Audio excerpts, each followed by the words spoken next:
അസ്സാം വലൈക്കും dear friends. ഇന്നത്തെ നമ്മുടെ സ്പെഷ്യൽ നിങ്ങൾ ആരും ഇതുവരെയും ട്രൈ ചെയ്ത് നോക്കിയിട്ടില്ലാത്ത ഒരു അടിപൊളി വെറൈറ്റി റെസിപ്പിയാണ്. നമ്മുടെ ഈ വീഡിയോ കണ്ടുകൊണ്ടിരിക്കുന്ന സമയത്ത് നിങ്ങൾക്ക് ഇഷ്ടപ്പെടുകയാണെങ്കിൽ ഒന്ന് ലൈക്ക് ചെയ്തേക്കണേ. അതുപോലെ തന്നെ നമ്മുടെ ഈ ചാനൽ ആദ്യമായിട്ട് കാണുന്നവരും ഇതുവരെയും സബ്സ്ക്രൈബ് ചെയ്യാത്തവരും പ്ലീസ് ഒന്ന് സബ്സ്ക്രൈബ് ചെയ്തേക്കണേ. ഞാനിടുന്ന വീഡിയോസ് ഉടനടി കിട്ടുന്നതിനായി സബ്സ്ക്രൈബ് ബട്ടന്റെ തൊട്ടടുത്ത് കാണുന്ന ബെല്ലൈക്കൺ കൂടി ക്ലിക്ക് ചെയ്തിട്ട് ഓൾ എന്ന ഓപ്ഷൻ എനേബിൾ ചെയ്യാനും മറക്കല്ലേ. ആദ്യം തന്നെ ഇതിനായിട്ട് ഒരു ബൗളിലേക്ക് 4 കോഴിമുട്ട പൊട്ടിച്ചത് ഒഴിച്ചു കൊടുക്കാം. 4 മുട്ട ബൗളിൽ ഒഴിച്ചു കൊടുത്തു. ഇനി ഇതിൽ നിന്നും നമുക്ക് ഈ മഞ്ഞ എടുത്ത് മാറ്റാം. കൈ കൊണ്ട് തന്നെ ഓരോന്നും എടുത്ത് മാറ്റാം. വെള്ളയാണ് നമുക്കിപ്പോൾ വേണ്ടത്. മെല്ലെ അതുപോലെ മഞ്ഞ എടുത്ത് മാറ്റാം. 4 മുട്ടയുടെയും മഞ്ഞത മാറ്റിയിട്ടുണ്ട്. അപ്പൊ ഈ മുട്ടയുടെ വെള്ള ഇതിവിടെ ഇരിക്കട്ടെ. ഇപ്പൊ ഞാൻ കുറച്ച് വെള്ളം ഒരു പാത്രത്തിൽ തിളപ്പിക്കാൻ വെച്ചിട്ടുണ്ട്. ഇപ്പം വെള്ളം ഇതാ തിളച്ചു. ഇനി ഇതിലേക്ക് നമ്മൾ ചേർത്ത് കൊടുക്കുന്നത് 2 സ്ലൈസ് മാഗി നൂഡിൽസ് ആണ്. തിളച്ചതിന് ശേഷം ഇട്ട് കൊടുക്കുക. എന്നിട്ട് ഇത് മുറിച്ചൊന്നും ഇടേണ്ട ആവശ്യമില്ല. ഇതുപോലെ മുഴുവനെ ഇട്ട് കൊടുക്കുക. ഒന്ന് ഇളക്കി കൊടുക്കുക. 3-4 മിനിറ്റ് ഇത് കുക്കാവണം. മീഡിയം ഫ്ലെയിം വെച്ച് കൊടുക്കുക. ഇടയ്ക്ക് ഇതുപോലെ ഒന്ന് ഇളക്കി കൊടുക്കുക.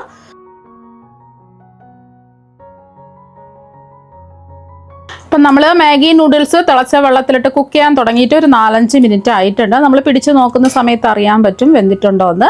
ഇപ്പം ഇത് വെള്ളത്തിൽ നിന്ന് നമുക്ക് എടുത്തു മാറ്റി ഒരു അരിപ്പയിലേക്ക് മാറ്റാം. അതിൻ്റെ വെള്ളമൊക്കെ മാറി കിട്ടുന്നതിന് ഒരു അരിപ്പയിലേക്ക് മാറ്റി വെക്കാം. ഇനി മുട്ടയുടെ വെള്ളയിലേക്ക് നമ്മൾ മാഗി നൂഡിൽസ് വേവിച്ച് വെച്ചത് അരിപ്പയിലിട്ട് വെച്ച് അതിന്റെ വെള്ളം മുഴുവനും മാറിയിട്ടുണ്ട്. ഒട്ടിപ്പിടിക്കുകയാണെന്നുണ്ടെങ്കിൽ കുറച്ച് എണ്ണ തടവിയിട്ട് വെക്കുക. ചൂട് മാറിയിട്ട് ഇതിലേക്ക് അങ്ങ് ഇട്ട് കൊടുക്കാം. ചെറിയൊരു ചൂടുണ്ട്, കുഴപ്പമില്ല. വലിയ ചൂടാവാൻ പാടില്ല. ഇനി ഒരു ചെറിയ സവാള ചെറുതായിട്ട് കട്ട് ചെയ്ത് ചേർക്കാം. അതുപോലെ തന്നെ ഒരു ചെറിയ മീഡിയം സൈസ് തക്കാളി ചെറുതായിട്ട് കട്ട് ചെയ്ത് ചേർക്കാം. ഇനി ഇതിലേക്ക് ചേർത്ത് കൊടുക്കുന്നത് ക്യാപ്സിക്കമാണ്. 3 കളറുള്ള ക്യാപ്സിക്കം എടുത്തിട്ടുണ്ട്. ഓരോ ക്യാപ്സിക്കത്തിൻ്റെയും 1/4 ഭാഗം വെച്ച് എടുത്താൽ മതിയാവും. നിങ്ങളുടെ കയ്യിൽ പച്ച ക്യാപ്സിക്കം മാത്രമാണെന്നുണ്ടെങ്കിൽ ഒരു ചെറിയ ക്യാപ്സിക്കം എടുക്കുക, ചെറുതായിട്ട് കട്ട് ചെയ്ത് ചേർത്ത് കൊടുക്കുക. എൻ്റെ കയ്യിൽ ഇപ്പം 3 കളറുള്ള ക്യാപ്സിക്കം ഉള്ളതുകൊണ്ട് ഒരു 1/4 ഭാഗം വെച്ചിട്ട് ക്യാപ്സിക്കത്തിൻ്റെ ഓരോ കളറും എടുത്തിട്ടുള്ളൂ. എരിവിന് വേണ്ടിയിട്ട് 2 പച്ചമുളക് ചെറുതായിട്ട് കട്ട് ചെയ്ത് ചേർത്ത് കൊടുക്കാം. ഇത് അധികം എരിവൊന്നും ഉണ്ടാവില്ല ഈ പച്ചമുളകിന്. എരിവുള്ള പച്ചമുളകാണെന്നുണ്ടെങ്കിൽ ഒരെണ്ണം ചേർത്ത് കൊടുത്താൽ മതി. പിന്നെ നമ്മൾ കുട്ടികൾക്കൊക്കെ കൊടുക്കുകയാണെന്നുണ്ടെങ്കിൽ പച്ചമുളക് ഒഴിവാക്കിയിട്ട് തയ്യാറാക്കുന്നതായിരിക്കും കുറച്ചും കൂടെ നല്ലത്. ഇടയ്ക്ക് ആ പച്ചമുളക് കടിക്കാൻ കിട്ടുമ്പോൾ കുട്ടികൾക്ക് എരിവുണ്ടാവും. അപ്പോൾ അതുകൊണ്ട് പച്ചമുളക് വേണമെന്നുണ്ടെങ്കിൽ മാത്രം, എരിവ് കഴിക്കുന്ന കുട്ടികളാണെന്നുണ്ടെങ്കിൽ പച്ചമുളക് ചേർത്ത് കൊടുക്കുക. അല്ലാന്നുണ്ടെങ്കിൽ പച്ചമുളക് മാറ്റുക.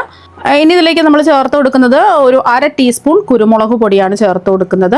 1/4 ടീസ്പൂൺ കുരുമുളക് പൊടി ചേർത്ത് കൊടുത്താലും മതി. എരിവ് ഇഷ്ടമല്ലാത്തവർക്ക് 1/4 ടീസ്പൂൺ ചേർത്ത് കൊടുക്കുക. പിന്നെ ഇതിലേക്ക് ഒരു 1/2 ടീസ്പൂൺ ചില്ലി ഫ്ലേക്സ് ചതച്ച മുളകാണ് ചേർത്ത് കൊടുക്കുന്നത്. ചതച്ച മുളക് ഇല്ലാന്നുണ്ടെങ്കിൽ കുരുമുളക് പൊടി മാത്രം ചേർത്ത് കൊടുത്താൽ മതി. അല്ലാന്നുണ്ടെങ്കിൽ ഒരു 1/4 ടീസ്പൂൺ മുളക് പൊടി ചേർത്ത് കൊടുത്താലും മതി. കാശ്മീരി മുളക് പൊടിയാണെന്നുണ്ടെങ്കിൽ 1/2 ടീസ്പൂൺ ചേർത്ത് കൊടുക്കുക. സാധാരണ എരിവുള്ള മുളക് പൊടിയാണെന്നുണ്ടെങ്കിൽ ഒരു 1/4 ടീസ്പൂൺ ചേർത്ത് കൊടുക്കുക. പിന്നെ കുരുമുളകിന്റെ ഫ്ലേവറും ടേസ്റ്റും ഇഷ്ടമാണെന്നുണ്ടെങ്കിൽ മാത്രം കുരുമുളക് പൊടി മാത്രമാണെന്നുണ്ടെങ്കിലും ചേർത്ത് കൊടുക്കുക. ഇനി ഇതിലേക്ക് നമ്മൾ ചേർത്ത് കൊടുക്കുന്നത് 2 നമ്മുടെ മാഗി നൂഡിൽസിന്റെ ഉള്ളിലുള്ള ചെറിയ പാക്കറ്റ് മസാലയില്ലേ, അതാണ് ചേർത്ത് കൊടുക്കുന്നത്. 2 പാക്കറ്റും അങ്ങ് ചേർത്ത് കൊടുക്കാം. അപ്പോൾ മസാല വേണമെന്നുണ്ടെങ്കിൽ ചേർത്ത് കൊടുത്താൽ മതി. ഇല്ലെങ്കിൽ മസാല ഒഴിവാക്കിയിട്ടും ചെയ്യാം.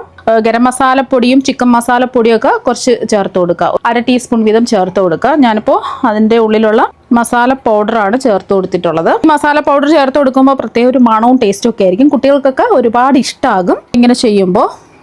പിന്നെ ഇതുവരെയ്ക്കും നമ്മൾ ഇതിൽ ഉപ്പൊന്നും ചേർത്തിട്ടില്ല. നിങ്ങൾക്ക് ഇഷ്ടമുള്ളതൊക്കെ ഇതിലേക്ക് ആഡ് ചെയ്ത് കൊടുക്കാവുന്നതാണ്. ഞാൻ ഇത്രയും ആഡ് ചെയ്ത് കൊടുക്കുന്നുള്ളൂ. പിന്നെ വെജിറ്റബിൾസ് ഒക്കെ വേണമെന്നുണ്ടെങ്കിൽ കുറച്ച് ഇട്ട് കൊടുക്കാം. ഞാനിപ്പോൾ ഇത്രയും എടുക്കുന്നുള്ളൂ. തക്കാളിയും ക്യാപ്സിക്കവും സവാളയും മാത്രമേ എടുത്തിട്ടുള്ളൂ. പിന്നെ നിങ്ങൾക്ക് മല്ലിയില ചേർത്ത് കൊടുക്കാം. ഞാനിപ്പോൾ മല്ലിയില ഒന്നും ചേർക്കുന്നില്ല. ഇതുവരെയ്ക്കും ഉപ്പൊന്നും ചേർത്തിട്ടില്ല. മാഗിയുടെ ആ ഉള്ളിലുള്ള മസാല പൗഡറിന് ഉപ്പ് രസമുണ്ട്. അപ്പോൾ അത് നോക്കിയിട്ട് നമുക്ക് കുറച്ച് ഉപ്പ് ചേർത്ത് കൊടുത്താൽ മതി. ഒരു 1/4 ടീസ്പൂൺ ഉപ്പ് ചേർത്ത് കൊടുക്കുക. നോക്കിയിട്ട് ലാസ്റ്റിൽ ഉപ്പ് കുറവുണ്ടെന്നുണ്ടെങ്കിൽ മാത്രം ചേർത്ത് കൊടുത്താൽ മതി. ഞാനിപ്പോൾ ഇതിലേക്ക് ഒരു 1/4 ടീസ്പൂൺ ഉപ്പാണ് ചേർത്ത് കൊടുക്കുന്നത്. അപ്പോൾ എല്ലാം മിക്സ് ചെയ്ത് നോക്കിയിട്ട് വേണമെന്നുണ്ടെങ്കിൽ ഉപ്പ് ചേർത്ത് കൊടുത്താൽ മതി. ഇനി ഇതിലേക്ക് നമ്മൾ ചേർത്ത് കൊടുക്കുന്നത് 1 ടീസ്പൂൺ കോൺഫ്ലോർ ആണ് ഇതിലേക്ക് ചേർത്ത് കൊടുക്കുന്നത്. കോൺഫ്ലോർ ഉണ്ടെന്നുണ്ടെങ്കിൽ കോൺഫ്ലോർ തന്നെ ചേർത്ത് കൊടുക്കുക. കോൺഫ്ലോർ ഇല്ലാന്നുണ്ടെങ്കിൽ വറുത്ത പച്ചരിപ്പൊടി, ഇടിയപ്പത്തിനും പത്രിക്കൊക്കെ എടുക്കുന്ന ഒട്ടും തരിയൊന്നുമില്ലാത്ത പച്ചരിപ്പൊടി ഇതിലേക്ക് 1 ടീസ്പൂൺ ചേർത്ത് കൊടുക്കുക. പൊരിഞ്ഞ് കിട്ടുന്നതിന് വേണ്ടിയിട്ടാണ് കോൺഫ്ലോർ ചേർത്ത് കൊടുക്കുന്നത്. ഇതെല്ലാം കൈവച്ച് നന്നായിട്ടൊന്ന് മിക്സ് ചെയ്തെടുക്കാം. ഇതിൽ നിങ്ങൾക്ക് ക്യാബേജ് കുറച്ച് വേണമെന്നുണ്ടെങ്കിൽ ഗ്രേറ്റ് ചെയ്ത് ചേർത്ത് കൊടുക്കാം. പിന്നെ ക്യാരറ്റ് ഗ്രേറ്റ് ചെയ്ത് എല്ലാം കുറച്ച് വീതം ചേർത്ത് കൊടുക്കാവുന്നതാണ്. വെജിറ്റബിൾസ് ഒക്കെ കഴിക്കാത്ത കുട്ടികൾക്കൊക്കെ ഇതുപോലെ ചെയ്തിട്ട് കൊടുക്കുക. എല്ലാം ഒന്ന് മുട്ടയിട്ട് മിക്സ് ചെയ്ത് എടുത്തിട്ടുണ്ട്. അപ്പം നല്ലൊരു പിടുത്തം കിട്ടുന്നതിന് വേണ്ടിയിട്ടും മൊരിഞ്ഞ് കിട്ടുന്നതിന് വേണ്ടിയിട്ടാണ് നമ്മൾ കോൺഫ്ലോർ ചേർത്ത് കൊടുത്തിട്ടുള്ളത്. അപ്പം നിങ്ങൾ നോക്കിയിട്ട് പറ്റുന്നില്ല, നല്ലൊരു പിടുത്തം കിട്ടും, നമുക്ക് നോക്കുമ്പോൾ അറിയാൻ പറ്റുമല്ലോ. വേണമെന്നുണ്ടെങ്കിൽ 1 ടീസ്പൂൺ കോൺഫ്ലോറോ അരിപ്പൊടിയോ ചേർത്ത് കൊടുക്കാവുന്നതാണ്. ഇവിടെ റെഡി ആയിട്ടുണ്ട്. ഈ ഒരു സമയം ഉപ്പൊക്കെ ഉണ്ടോ എന്ന് ചെക്ക് ചെയ്ത് നോക്കുക. ആവശ്യമെങ്കിൽ ഉപ്പ് ചേർത്ത് കൊടുക്കുക. അപ്പം ഇതുപോലെ കുറച്ച് നൂഡിൽസ് ഇതുപോലെ കയ്യിലെടുക്കുക. ഇനി ഇത് തയ്യാറാക്കുന്നതിന് വേണ്ടിയിട്ട് ഞാനൊരു പാൻ ചൂടാക്കാൻ വെച്ചിട്ടുണ്ട്. ഇതിലേക്ക് 1 ടേബിൾ സ്പൂൺ എണ്ണ ഒഴിച്ചു കൊടുക്കാം. എല്ലാ ഭാഗത്തും ഒന്ന് സ്പ്രെഡ് ചെയ്ത് കൊടുക്കുക. ഓരോ പോർഷനായിട്ട് എടുത്ത് വെച്ചിട്ടില്ലേ നൂഡിൽസ്, അതിങ്ങനെ വെച്ച് കൊടുക്കുക.